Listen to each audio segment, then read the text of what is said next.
Bonjour à tous, aujourd'hui nous allons étudier une situation de retournement de tendance sur le graphique en journalier de Amazon et une situation de rebond haussier sur le graphique en hebdomadaire. Alors pour commencer, on regarde le graphique en hebdomadaire et on se rend compte très rapidement qu'on est sur un niveau de support à 167$. Ce support a été tapé une fois au début de l'année 2011, une deuxième fois en premier quart de l'année 2011, et là on se rend compte qu'actuellement on est encore en train de revenir chercher ces 167$. Alors on se rend compte qu'on a des nouveaux plus bas qui sont faits sur les cours, alors que sur l'indice CCI, l'indicateur CCI, on a une divergence haussière puisque les bas sont de moins en moins bas. Sur les graphiques sur l'indicateur MACD, nous n'avons pas de croisement potentiel dans la semaine ou les 2 semaines à venir, donc la situation n'est pas au retournement de tendance mais bien au rebond haussier dans une tendance baissière. Alors ce rebond haussier, le potentiel maximum qu'il peut avoir, on le trouve sur le graphique en hebdomadaire avec les 215$ qui correspondent à la résistance la plus importante, la plus haute pour ce rebond haussier. Alors maintenant, si on s'attarde sur le graphique en journalier, on a 2 choses très importantes à mettre en avant.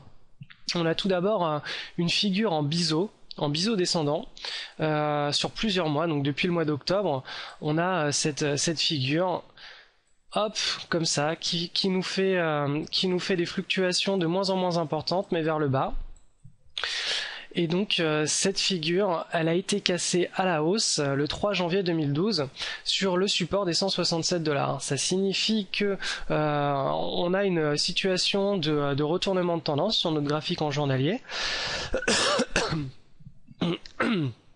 Et que l'objectif pour ce retournement de tendance peut être défini sur 212$. Alors pourquoi 212$, sachant qu'on a un gap ici à combler le 25 octobre.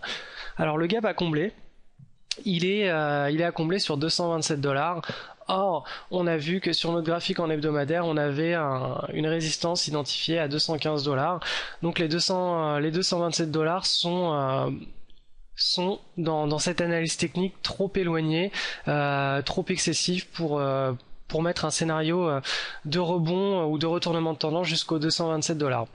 Donc on s'en tiendra à la résistance des 212$ pour notre objectif moyen terme de rebond ou de retournement haussier suite à notre cassure haussière du biseau. Donc voilà, ça c'était la première chose. La deuxième chose, c'est le point d'inflexion qui s'est formé au cours de ces dernières semaines, donc au cours du mois de décembre, on a eu ce qu'on appelle une ETE. On aurait très bien pu avoir un double creux ou un triple creux, ce qu'on appelle aussi double bottom ou triple bottom. Là, on a eu pour le coup une ETE. Donc l'ETE, c'est une tête avec une épaule, avec une deuxième tête qui est inversée. Donc c'est typique des retournements de tendance. On a notre ligne de coût qui est identifiée à 185$. On appelle ça aussi un pivot. Il faudrait que pour que cette ETE soit validée, qu'on ait une clôture au-dessus des 185$. Pour calculer notre objectif de l'ETE, on reprend l'amplitude maximale entre la tête et la ligne de coût, donc le pivot, et on la reporte sur le pivot. Et donc on obtient un objectif de cours à 202$.